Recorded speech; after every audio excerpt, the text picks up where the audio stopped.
Need new glasses or want a fresh new style? Warby Parker has you covered. Glasses start at just $95, including anti-reflective, scratch-resistant prescription lenses that block 100% of UV rays. Every frame's designed in-house with a huge selection of styles for every face shape. And with Warby Parker's free home try-on program, you can order 5 pairs to try at home for free. Shipping is free both ways, too.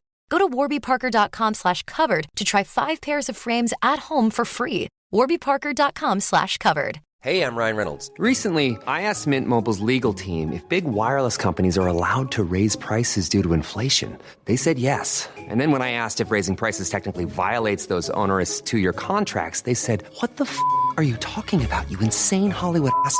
So to recap, we're cutting the price of Mint Unlimited from $30 a month to just $15 a month. Give it a try at mintmobile.com/switch. $45 up front for 3 months plus taxes and fees. Promo rate for new customers for limited time. Unlimited more than 40 gigabytes per month. Slows full terms at mintmobile.com.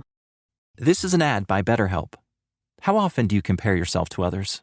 It's easy to envy friends' lives on social media, but comparison is the thief of joy. And in reality, nobody has it all together. Online therapy can help you focus on what you want, not what others have. Because your best life is better than the idea of someone else's. Stop comparing and start living with BetterHelp.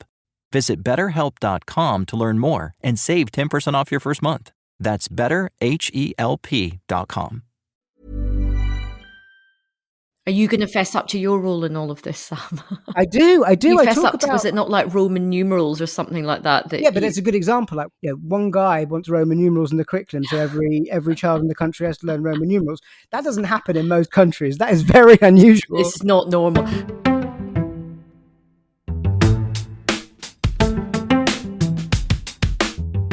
Welcome to the Power Test. I'm Ayesha Hazarika. And I'm Sam Freedman.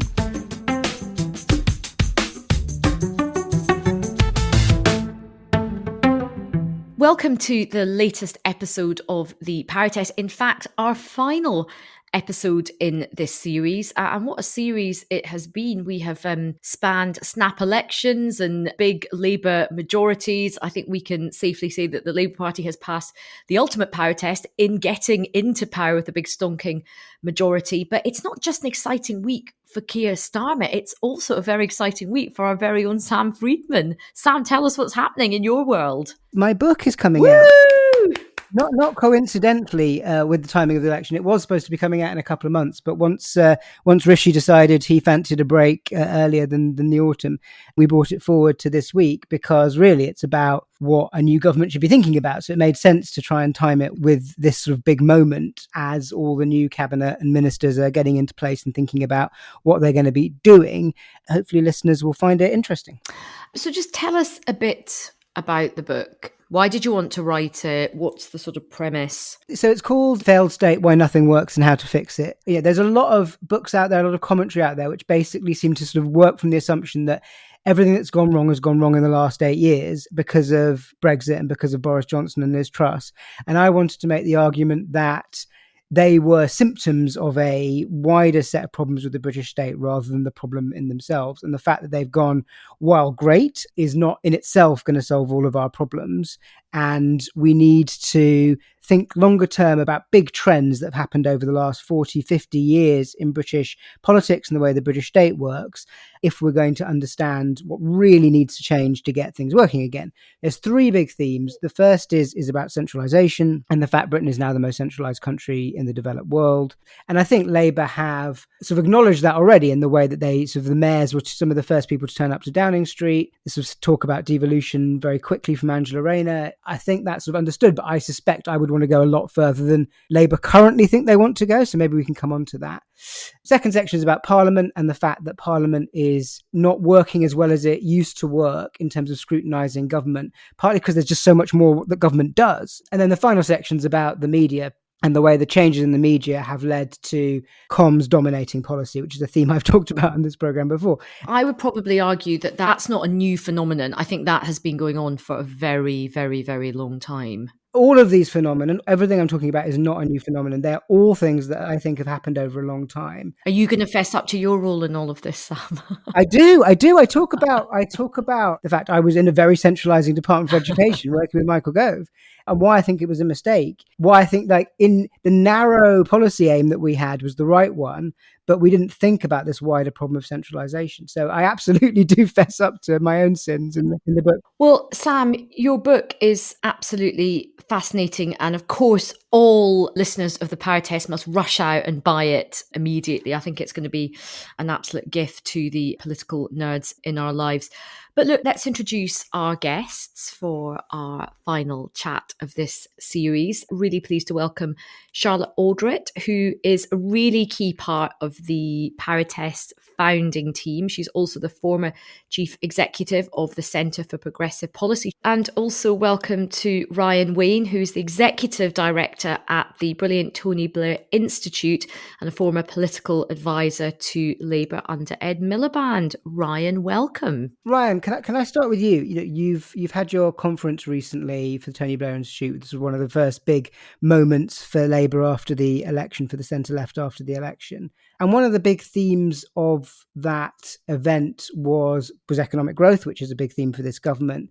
What do you think realistically can be expected in terms of economic growth over the next 2 years? Because there's a lot of talk about it and a lot of sort of hyping. Is there a risk it's being overdone in terms of what's actually possible? I love the fact that you pitched the conference we held as the first big political moment, as if we'd done it by design. Look, it worked out really well, and you're right, it was a big political moment. It was great to see so many new parliamentary faces there. And I think, to be honest, that's what fills me with some hope in answer to your question.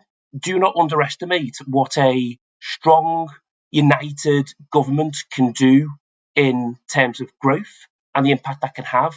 I wouldn't want to put a forecast number on it, but I think significant steps and strides will be made. And we saw just in the opening days of the Labour government, with the stroke of a pen, what Rachel Reeves and Ed Miliband could do when it came to relaxing planning permission and embarking on planning reform. I think one of the things that we've always said at the Institute is that absolutely has to be the first thing that a Labour government does, because the planning constraints in this country really do hold back growth. And I think we're going to see some movement on that front much quicker than we think, and certainly get that impression from investors and private sector companies who were there yesterday. Growth is the right mission, it's the right ambition, but it is going to take time. We've got to give this government time, and I think within 2 to 3 years we will start to see green shoots.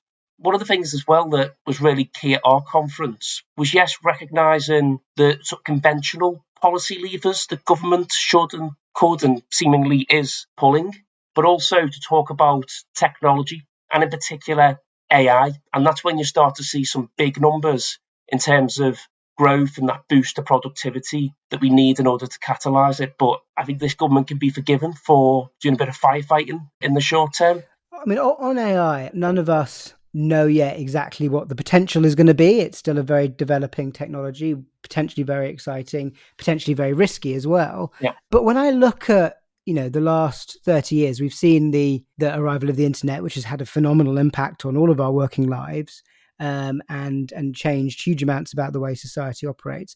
Hasn't really changed either the underlying growth rate or the amount public services has cost. In fact, public services cost a lot more than they did 30 years ago. Why would AI be different? I can see how it might make us more productive, how it might make us better at things, health treatments, the ability to set, good homeworks for a teacher. But how is it actually going to save money and boost growth when the internet didn't really? The internet enabled us to communicate with one another better. And that created many more opportunities, and it did make us more productive when it comes to the act of communicating. But that also does mean that most jobs now are just emails in different guises. Yeah. I think the difference with artificial intelligence is the I bit of it, the intelligence. We are on the cusp of creating intelligence, and so that is going to allow us not just to automate existing tasks that are being done and that the internet enabled us to do, but actually it's going to allow us to embark or accelerate scientific discovery in a way that we just haven't been able to do before. So you take clinical trials as an example. What used to take years, decades when it came to drug discovery, really genuinely can now be compressed down into days and months because of artificial intelligence. When we get to artificial general intelligence, where we have an equivalent to human intelligence in machine form that is in our command, we are going to be able to do multiple acts and discoveries simultaneously and in parallel. When you look at the league tables, if you like, around artificial intelligence, some of the metrics, for example, are universities, the investment, number of companies we've got. Britain comes third, but we're third behind the USA and China. So it's a real strength for us as well that we've got already. That again, with government focus and it being at the heart of a new industrial strategy, will allow us to unlock so many more opportunities in this country. Charlotte, what's your kind of views in terms of where this new government goes next? We know that there are lots of deep problems that the Labour government is facing. It's a very, very bad inheritance. But what do you think is the sort of first steps Labour should do to sort of change the culture within government? I'm not in a sort of Dominic Cummings way, but just to sort of, get going, really. Well, I think the thing that fills me with optimism is the fact that we're already starting to see them do that. I think it's been a great first few days in office. I think Keir has been very self-assured. Initial press conference, Downing Street speech, the NATO summit this week. We've seen Rachel Reeves really kind of setting out clearly her expectations of the Treasury under her leadership. So I think, we talk a lot about new governments getting a honeymoon period. And I think what Labour's doing is really kind of trying to bed in a belief and momentum that will carry them through and give weight to that, rather than just relying on the idea that we've had a change of government and that's kind of enough to see some of this stuff happen. So that's like tick number one.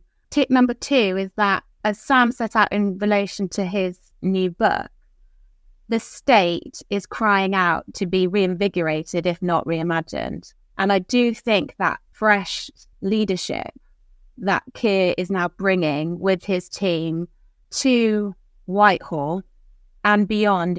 Ideally, there will be a new kind of Council of the Nations or Regions or Council of Mayors or some kind of configuration that sets a new direction for how we actually conceive of the United Kingdom as a state entity. And by doing so, enabling us, if not structurally, to decentralise quickly. Actually, a shift in culture and a shift away from problems having to be fixed from number 10. But I think what that's going to have to do is rely upon a really innovative new approach to governance and a walking a tightrope between demonstrating grip and assurance, which is what they've done so far, and then allowing for authority to be exuded while still kind of creating space for challenge internally within the party, internally within government, and so forth. I think Keir's approach to leadership will have to give sufficient space,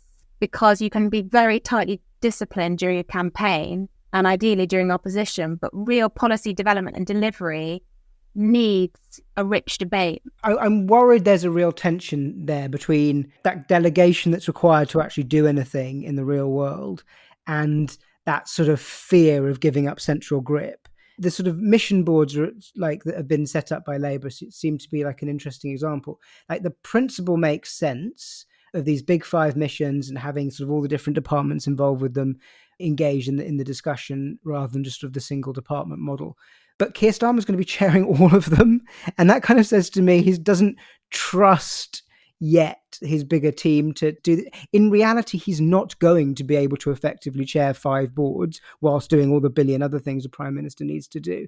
So it's just a sign he hasn't quite yet realised the extent to which the job, as perhaps previous prime ministers have tried to do it, isn't really doable anymore, and he's going to have to find ways to share the load. Totally, that tension's there. I guess it's a tension between leadership and micromanagement. But to your point on mission boards, I remember when I was in Cabinet Office, David Cameron was Prime Minister, and he was chairing every kind of cabinet subcommittee there was going in order to try and give that authority and legitimacy, and that he was taking an issue seriously. And he fell foul of that same problem, that you just can't do it all. And even if when he's chairing a group, that doesn't necessarily mean then the system falls into place. He may well have decided something and wished it into being, but it doesn't necessarily mean that the system falls into line and those things happen. So I think there's multiple tensions along the line there. Can I just put in a slightly counterpoint to that, which is I think he is making the right decision by certainly at the start saying that I'm going to chair these boards. I think one of the things that really struck me when I was both a civil servant for a long time in government, and then when I became a special advisor myself, if you don't have somebody political at the top who is driving these big interconnected cross government projects, and somebody with big authority, you don't get more authority than the actual new prime minister, that's when things get really, really bogged down. Like the number of projects I saw grind to a halt in government was when people delegated it to a much more kind of junior minister, and then that would then get delegated to basically the senior civil servants, and the odd spad would turn up at the meeting. I actually think there is some merit in him certainly starting off, let's see how long it lasts for, taking a grip on this right from the beginning. And also, he is a man who is famed for quite short meetings. Like that's one of the things that people kind of really remark upon him, saying that he doesn't have these talking shops that go on for hours. He's quite efficient with his time. So I think if he has some regular meetings which are very, very focused. Obviously, there'll be a lot of preparatory work that goes in before these meetings with him. There'll be lots of people Sherpa-ing these meetings and everybody getting things ready. But I'll tell you something, with a new team of civil servants, nothing will focus their mind more than a regular short, sharp meeting with the Prime Minister. You're absolutely right, but in a way that's the problem, right? The only way to get anything done at the moment is as you described. The Prime Minister has to get involved, or the Chancellor, or a very senior politician. That's why we get so stuck, because you have one person or two people who have to drive everything, or it just gets stuck and doesn't happen. No CEO of a big company would run every single bit of their organisation themselves. No, but if you want to change a culture, which is essentially what they want to do, it does have to come from the top. And by the way, there's so much goodwill in the civil service right now, right? The civil service is really buzzing to have this very exciting, fresh new cabinet who's not going to slag them off and go to war over their woke lanyards and all this kind of absolute kind of nonsense. So I actually think that it's not like the civil service, if it's not the Prime Minister, just going to be lying around scratching themselves. And I think the PM himself getting involved is sort of the cherry on top of the cake. That's my view of it. The exciting thing about the missions is that it potentially institutionalizes the government's priorities in a way that we haven't seen before, and enables cross-departmental working around those core missions, and allows government to be relentless in making decisions that help it achieve its priorities. Like levelling up was defined as one of two core missions for Boris's government. It didn't happen because whilst there was then a newly renamed department for it, it didn't achieve that kind of cross-government degree of coordination and meaning that enabled it to be delivered. I mean, there are a whole bunch of other reasons why it didn't happen, but I think the missions for me take this on and deepen it and potentially give you some of those levers to affect change. And Keir signalling his intent and his personal commitment to those being the things he wants to be judged by, great. So to celebrate the arrival of the new government, we've asked a number of our friends, people who've contributed to the show, the great and the good, to give us their bits of advice and their requests for the new Prime Minister and the new government. And we're going to play a few of them for you now. My name is Alf Dubbs. I'm a Labour member of the House of Lords. Congratulations, Keir. What a stunning victory, and we look forward to great things from your government. You've started well. In particular, I'm delighted that you've scrapped the offensive, human rights abusive Rwanda bill. It's a good start, and I'm looking forward to legislation on asylum seekers and refugees. We can't take them all, but it'll put our system in a better place. We'll get rid of the traffickers, and we will make sure that there's family reunion for refugee children in this country. I'm delighted that you're committed to improving relations with European countries. I think that's very important for many of the issues that face us, to say nothing of the need to cooperate with European countries on refugees and asylum seekers. But we also want close relations with Europe. It'll help our young people to travel and to study. Climate change is important. I know it's high on your agenda, and again, with European cooperation, we can make an effective contribution. Social care is an outstandingly difficult issue, and I know that your government is committed to improving social care. It'll have a knock-on effect into making the health service work better and clearing some of the backlog of hospital beds. Water is in a real mess. I'm sure that we'll have to see a Labour government nationalise the water industry, take it into public ownership, because I think that's the only sensible way forward. I hope you will find time in your parliamentary schedule for a private member's bill on assisted dying. It's very important to many of us. It should be an enormous breakthrough and it won't cost you anything.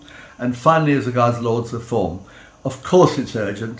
Let's move towards a fully elected second chamber. That would be fully democratic and consistent with our obligations under human rights measures. I'm Helena Kennedy. This country's on its knees. There isn't a single institution that isn't absolutely beleaguered and suffering and in a terrible state. Let's just look at the National Health Service, our care system, our schools where the buildings are in terrible disarray and our teachers are leaving because of the stress of overwork. The whole business of our universities are going bankrupt, our local authorities are going bankrupt.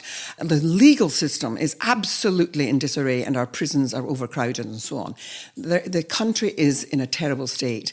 And so we need a Labour government. But when Labour get in, I want them on that next day to make very, very clear our values, that we're about creating a more fair society, that we will not have very much money for doing that, but that we are really doing this in the interests of our children. I don't think we've talked enough about the fact that we have to recover all those good things in order to help our future generations. This is what this is about, voting for our children and for the benefits that a Labour government can bring in terms of caring, of kindness, of decent values. I want us to speak to all those things and ethical governance and honesty. It's a hard call, but I really am saying, make it clear that this is going to be different and that the nature of the conversation with you is going to be honest and straight, and then we're going to govern with integrity. It's William Hague, former Foreign Secretary. My main advice for an incoming government is making the most of science, innovation. Artificial intelligence is going to be absolutely critical to success. The government has an objective of raising our growth rate to the fastest in the G7. That won't happen without leadership in science and innovation and technology. And so that has to be driven from the very top of government. There are some really good people in the government who know this very well, but unless the Prime Minister really drives it, really gets up in the morning and says, this is what we are going to achieve. I want to know what's happened on all these things in the last 24 hours. Let's call another meeting. Give me more information. Then the government won't succeed in its objectives for the economy without that. This is Jim Murphy, the former Labour Cabinet Minister and Foreign Office Minister and leader of the Scottish Labour Party, now Chief Exec of Arden Strategies. My hope for this Labour government is that we can help lead the world in the defence of democracy and in the investment in defence. Labour's only won 3 landslides in our history. Under Attlee in 45, in the post-war era, as we had to rebuild a nation and create NATO. Back in 97 with Blair and the period after 9/11, when we had to navigate geopolitical realignment and malevolent non-state actors. And now, under Keir Starmer, when there's war in Europe again, a war that's likely to last longer than even the Second World War. And it's a real contrast with the last time Labour was in power. Back then, the Berlin Wall had only fallen less than a decade. It was a changing world, but there was real geopolitical optimism about what was possible. And now, unlike then, the uncertainty is based upon an alliance of malevolent state actors who are aligned against our interests. And therefore it's crucial that we invest in the 3Ds. We have to invest in development, diplomacy and defence, alongside which we need to have an honest conversation with the British public about geopolitics, about some of the choices that we face, because not since the end of empire has the UK and politics and public had a proper conversation about some of the trade-offs and some of the priorities. It's essential that we do so, and in doing so, we strengthen not only our democracy, but our ability to lead. I want to bring Ryan in on this as well, because obviously your boss was Prime Minister for quite a while. He was one of the more effective ones, and he did quite a bit of this, driving a lot himself from Downing Street. Has he ever kind of reflected on some of these questions about the role itself and being Prime Minister and how possible the job is in its current form and what differences he would like to see to the capacity available to Prime Ministers, if you like? He is the first one to recognise that the Prime Minister's authority is both key to making change happen but doesn't necessarily always result in change happening. And so we've spent a lot of time studying the system, if you like. And I'm going to speak like a true centrist now and say that I think everyone is right. I think you're right, Sam, and you're right, Ayesha. But I'm more right, Ryan. I'm always more No, right. he's just about to tell us the third way, Ayesha. What's the third way? I think the system is broken, and I think this government recognises that, but knows that they have to hit the ground running. So rather than try and spend time creating a new system they can go and then engage in order to make this change happen, I think rightfully they are using the Prime Minister's power in order to effect that change very early on. We've made a point of trying to meet with many of the regional mayors as possible to get an understanding of their role and remit. I think by the end of this Parliament, a lot of those missions will be being delivered at a regional level by those mayors. And where we don't have good regional structures, I think this government will create them.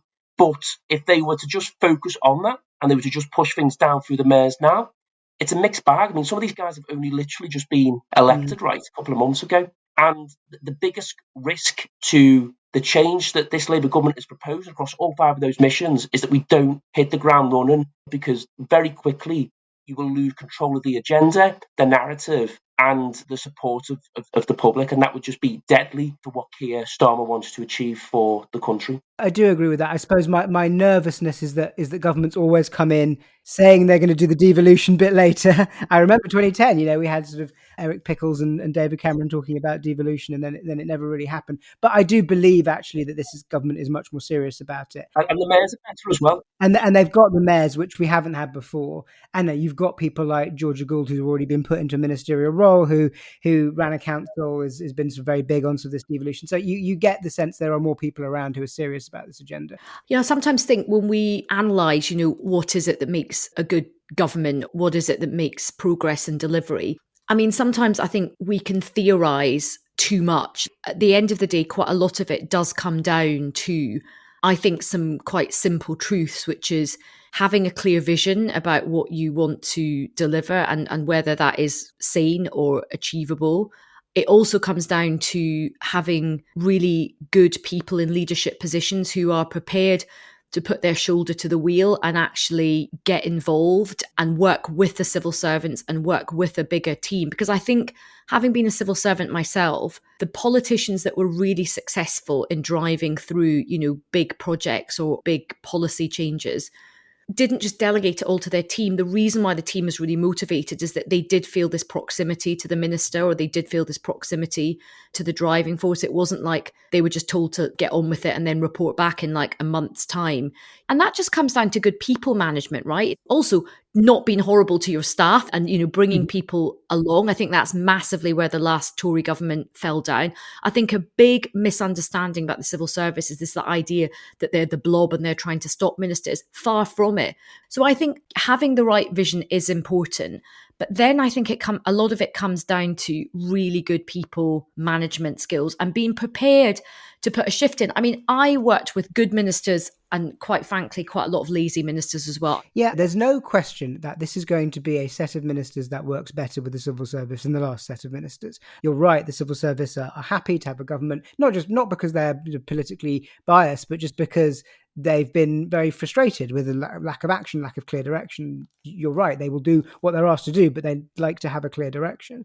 I do think there's a bit of a sort of counter risk that because they will be nicer to them and get on better with them, that they sort of let reform of the civil service go. And actually reform of the civil service is really important, because for all the brilliant people that are in the civil service, there are real deep structural problems with the way it works. The fact you do not have enough specialists, the fact people move around far too much between jobs, the only way to get promoted is to move jobs, so you don't get people sort of building up real deep understanding and knowledge of particular areas, that it is itself a very centralizing, very untransparent organization a lot of the time. Well, I think Sue Gray's background in ethics and propriety, I think, is definitely shaping how she and people at the centre of government, the expectations they'll be putting out. I heard Patrick Vallance on the radio earlier today, and he's a brand new minister, brand new politician. And he ended his interview by saying, and of course, I'll behave myself as you would expect. And I thought maybe that's messaging that they're already putting out about what this Labour government expects from its own.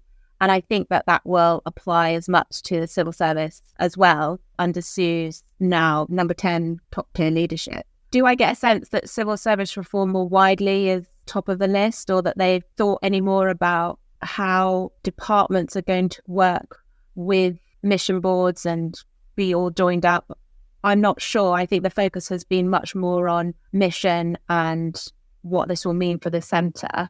I think there probably is a job to do to then think about what that looks like out in the departments and what the kind of lines of accountability are going to be to make sure that stuff gets done. And part of it is about picking a new cabinet secretary, which we're expecting to happen quite soon, in that Simon Case has said he's going to stand down, I think, in January. Well, they can't pick somebody worse than Simon Case. It has to be. I kind of feel like I half feel sorry for him because he just wasn't ready for the role at all. And he basically ended up doing it because no one else would work for Boris Johnson. But it's been a very bad appointment, and you need someone who's a lot more experienced and effective. And it's damaged a lot of trust in the civil service, I think, internally and externally as well. If I were the Labour team, and I get the impression kind of speaking to them, I don't think they're going to want to come in straight away, studs up, and do a big number on civil service reform. I think that would be wrong to do that when you've already got like a really traumatized civil service, which is sort of on its knees. Again, from a sort of practical human capital management point of view, surely you want to come in, infuse everybody, fostering some positivity. The time to do any changes is when Labour's really winning on some policy stuff. Like, I think when they kind of get some wins under their belt, I think that's the time when they can start thinking about changing some bits and pieces. It depends what you mean by reform. Like, I think under the Conservatives and a bit under the last Labour government, reform was seen as an attack on the civil service. It was like, you are failing. We are coming in with this kind of new plan. We're going to get rid of loads of you and sort you all out. I think there's a lot of civil servants who are enormously frustrated with a lot of aspects of the current system. And Ryan, is this sort of stuff that the Institute has thought about in terms of the sort of inner workings of government and how you get departments functioning better? I think there's 2 points to make here, though, sounding the bell of caution. I think for Keir Starmer and Sue Gray, they need to do 2 things. One is what Wes Streeton did with the NHS. When he went to Singapore, he talked about the box of silly stuff where, something that everyone can see is just a ridiculous process of time, which can be improved so quickly. Being able to deposit that somewhere, whether you're a junior civil servant or the most senior, and be able to change that quite quickly, because I think you're right, reform sounds like a big strategic review that's going to take some time and scare the life out of everyone and be managed. Whereas actually there are probably some little things that can be done very early on where a Labour minister can spend their political capital internally to make those changes. But they need to know what they are, because we are talking about new ministers here in the large part. But the second point is a pretty fundamental one, actually. It applies not just within civil service reform, but right across Labour's policy agenda.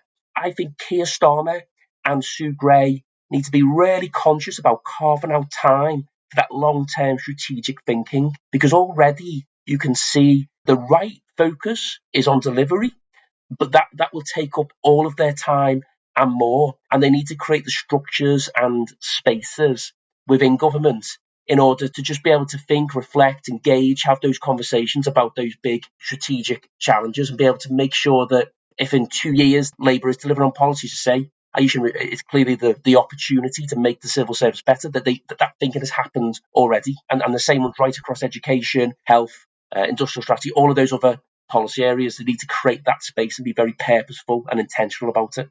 I mean, I think one of the things which is going to be interesting as well is to see how much they will look to external people to help guide them with policy. We've seen a bit of that with some of these appointments. James Timpson, which is an absolutely inspired appointment as the prisons minister, and, clearly people with real experiences, and that's gone down very, very well. But it will be interesting to see, because certainly when I was in the civil service, sometimes that is where things would get quite tricky when, like a minister said, why don't we sort of consult with this external person? And that's when you could get some tensions from within the civil service. I mean, Ryan, how do you think the new government should navigate that? Because I think of, for example, the very good relationship they've developed with business. And there was a big message sent out to business saying, look, we want you to very much be partners with us. But then some business people I've spoken to said that's fine in opposition. But when you become a government, it's actually quite hard to get access to ministers and get your ideas fed through. Yeah, absolutely. Judging by, in the last 24 hours alone, the number of goodbye emails I've had to send to members of my team as they depart for the new government, they are definitely looking externally, and I think expertise is back in fashion. Again, I would sound a note of caution that expertise without a political understanding or ability to navigate politics can get lost or will get lost in government, and it'll lead to a lot of frustrated, very smart people going in and being unable to affect change. From what I've seen so far, the government is either trying to recruit people who have both that expertise in a particular area, but a sense that they can navigate politics. Where there is expertise but no politics, not entirely understandable and sensible qualities that most experts have. They're not political animals, and that's why they're much healthier and happier than we all are. You've got to try and create the forums and structures for them to engage in, and I think that will require some careful thought. One of the things I got excited about was this partnership with business that Labour talked about, and they really made a real virtue of that. Because when you look at the state and when you look at the poor outcomes and just how fiscally constrained it is, that the private sector is going to have to do a lot of heavy lifting. And what I say to anyone who's sort of looking wide-eyed at the government, want to help out or get involved or sees an opportunity there from the private sector, is I say to them, be pilot ready. Think about the programme that you can launch. It speaks to one of the missions that Labour is delivering. Look back to the mayoral conversation. Huge opportunities to do that at a regional level. So I think we'll see top-down engagement, if you like, with external expertise in the private sector.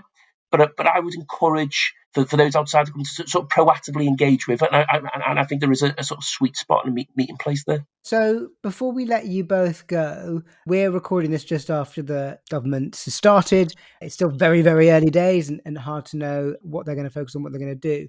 What are you sort of really hopeful for over the next 6 months? What do you think, if we're having this discussion again in 6 months' time, you're back on the show in our next series, what are we going to be saying are the wins that Labour have managed to achieve by the end of this year? I'll start with you, Ryan. Plan and reform and the steps that have been taking place already, fantastic. And just seeing more confidence in the country from the private sector, from investors and the public, to be honest, just because it feels different, but they're also starting to see changes and developments taking place in their local areas. And, for me, I've always said that the early days of this Labour government, that the politics and the change has to be felt. And that's a really difficult thing to do. But I think things like plan and reform are taking the right steps towards that.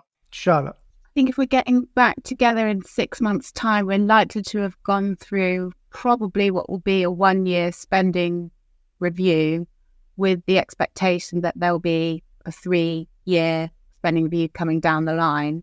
I think in that, the government will have to show that whilst it's committed to fiscal discipline and it understands and is responsive to the fiscal constraints that the country faces as a result of low productivity, low growth, and at the same time, a highest tax burden for quite some time, that it is nevertheless showing that it can allocate resource to such a degree that it can fulfill its core missions and its key priorities.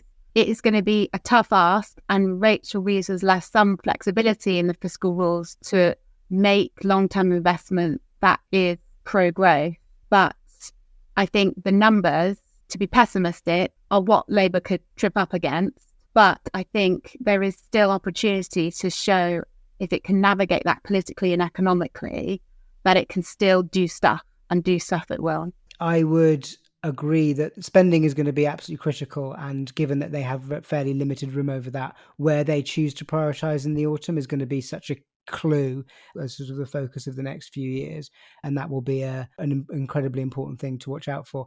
I will be disappointed if in 6 months' time we haven't seen a substantial measure taken to reduce poverty, particularly child poverty. I mean, that could be the 2-child limit, which a lot of people are talking about already. I'd love to see that go. But there are other, the overall benefits cap, housing allowance. There's a number of different levers you could pull there that would make a huge difference in reducing child poverty and the numbers of children in temporary accommodation. And that, for me, if they haven't done something towards that in 6 months, I'm going to be a bit disappointed. But I have faith that, given the kinds of messages they were hinting at during the campaign, that they will do something like that. I think they'll definitely do something on poverty. I don't know if they will actually get rid of the 2-child cap or the benefit cap, because I think long term, certainly having worked with Rachel Reeves a long time ago, she was somebody who kind of understood why that cap was brought in. I mean, she spoke quite kind of personally about that. So I have a feeling they'll be reluctant to move away from that, but I think they will come up with a different plan.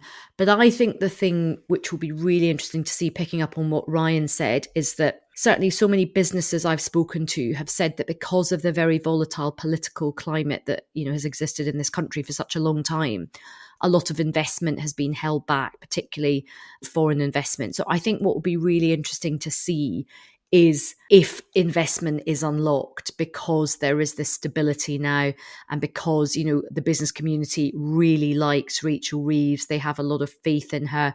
They like Keir Starmer. They kind of like the look of this government. So I think that's going to be something to watch out for. I'm really hopeful that there will be a tangible uptick in investment.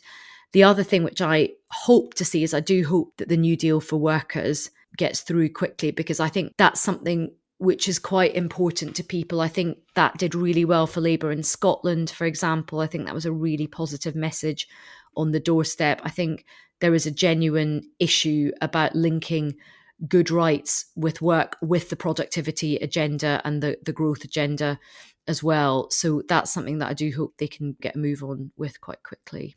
Well, there's a bit to be getting on with for the next few months. That should keep them busy. So thanks very much to our guests today, Charlotte and Ryan. Great to have you on and give us a bit of optimism about what might be coming over the next few years after a pretty grim couple of years for the country. And here are a few more contributions giving some advice to and making requests of the new Prime Minister. My name is Charlie Faulkner. I used to be a government minister between 1997 and 2007.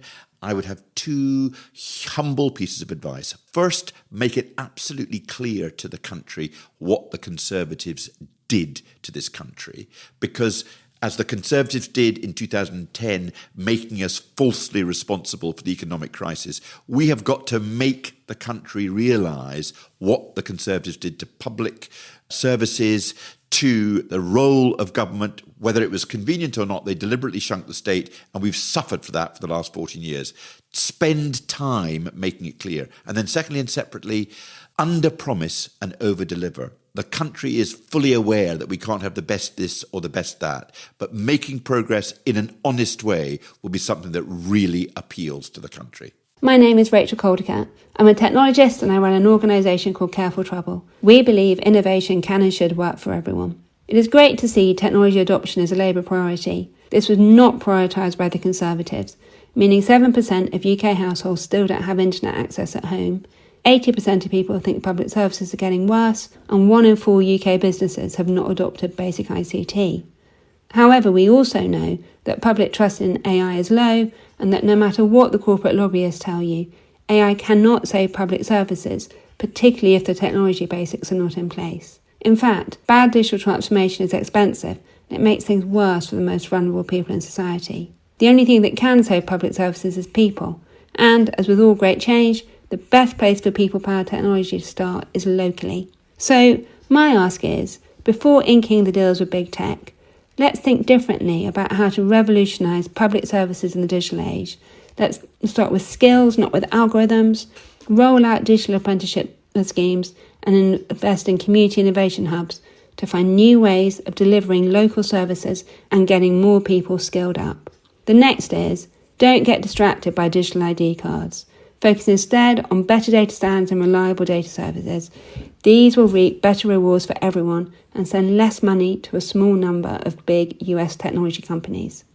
Your government has a unique opportunity to build an innovation nation that makes opportunity work for everyone, and we're excited to be a part of it. So my name is Mete. I'm the founder and chief exec of My Life, My Say. I've had the great opportunity to work with Keir Starmer over the years. He's been a great supporter of young people's engagement in politics. I'd love to see Labour push on with the votes to 16, bring that into Parliament and legislation ASAP. But also I really would love to see a Labour government introducing automatic voter registration. I think both of those things could fundamentally transform how we engage people in politics in our country, and obviously with the future hope of strengthening citizenship in our schools and really making sure that young people are equipped with the knowledge to make sure that they're able to confidently engage in our democracy. So this is the end of our season, which has culminated in a very interesting discussion about what a new Labour government can actually do in power, having achieved it. But there's one thing we haven't done yet, which is we haven't chosen our own picks for what is now the actual cabinet rather than a mere fantasy idea of a cabinet. We've got to pick someone from any time in history, fictional or non-fictional, who we would love to be in this cabinet to guide Keir Starmer and his team. So who are you going to go for, Ayesha? So my historic figure is going to be Jenny Lee. Ooh. Because I think she's somebody who we don't talk enough about, and she actually did some really good things. She sort of helped set up the Arts Council, like the Open University. She actually got quite a lot of really interesting stuff done, which has changed the face of Britain and changed Britain for the better. And I recently went to see the play Nye, and of course he is lionised in it, and she's kind of just there as the love interest, not really as this amazing politician in her own right. So she's my historical character, Jenny Lee. And I think if I'm going to pick a modern day goat maybe that should be put into the Lords and given I do think Martin Lewis is absolutely brilliant. I think he's somebody who the public really trusts, and I think he'd be a great appointment. Well, I'm going to go for a historical one, and I'm going to go for Herbert Morrison, who was deputy leader of the Labour Party under Clement Attlee. And not just because he's Peter Mandelson's grandfather, and it would be funny to have Peter Mandelson's grandfather in the cabinet, but because he was a brilliant delivery politician, brilliant at getting things done, but also because he had run London County Council, which existed as a thing back then, which is sort of equivalent almost to a mayor job that we have now. And he was the only person in the discussion that they had in cabinet on the NHS who raised the worry that if you create this incredibly centralised system over time, it will get harder and harder to manage. And he was right. And his version of the NHS would have been even better than the one we've had. So I want someone with experience of local government, brilliant at delivery, who understands the danger of centralisation. So Herbert Morrison is my pick. So this is the final episode of our current series. Now, we launched the Power Test in May last year, and in 36 episodes we've covered all the key issues, from tackling crime to handling the culture wars, from refugees to fiscal rules. And in every one we've asked ourselves and our brilliant guests whether Labour was passing the Power Test to win office in order to change Britain for the better. And with this stunning election victory last week, that question is more relevant and more important than ever. As new ministers familiarise themselves with their offices and departments, and members of Parliament adjust to a life in Westminster, the joy of winning is being replaced by the heavy responsibility of governing. But to be successful in helping to change Britain for the better, they're going to need the continuing support and engagement and challenge of a wider community of progressives willing to debate, discuss and deliver wider change. And that is where we and where you come in. So while this chapter is closing, it's not the end of the story by any means. In fact, it's just the beginning. And we do hope to be back in some shape or form soon. Thank you for being part of this fun and successful journey with us. Thank you for being part of this vital community. And thank you to you and our funders, the Centre for Progressive Policy, the Tony Blair Institute and the Future Governance Forum for all your support. It's been so appreciated. We hope you have a great summer and do watch this space.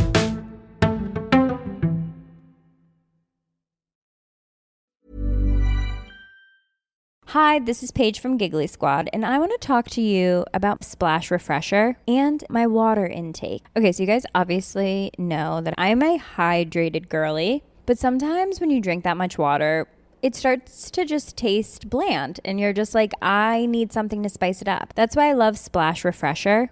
It has 0 sugar, 0 calories, and it's a splash of sweetness. And they come in 5 different flavors. They're so good. Wild berry, acai grape, pineapple mango, lemon, and mandarin orange. My favorite is the wild berry because I just love a berry. So if you're like me and you're drinking water all day, then try Splash Refresher. It's going to absolutely change your water game, and it's good for you.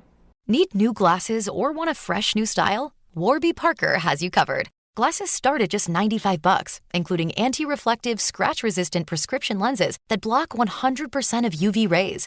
Every frame's designed in-house with a huge selection of styles for every face shape. And with Warby Parker's free home try-on program, you can order 5 pairs to try at home for free. Shipping is free both ways, too. Go to warbyparker.com/covered to try 5 pairs of frames at home for free. warbyparker.com/covered. The living room is where you make life's most beautiful memories. But your sofa shouldn't be the one remembering them. The new life-resistant, high-performance furniture collection from Ashley is designed to withstand all the spills, slip-ups, and muddy paws that come with the best parts of life. Ashley high-performance sofas and recliners are soft, on-trend, and easy to clean. Shop the high-performance furniture in-store or online at ashley.com. Ashley, for the love of home.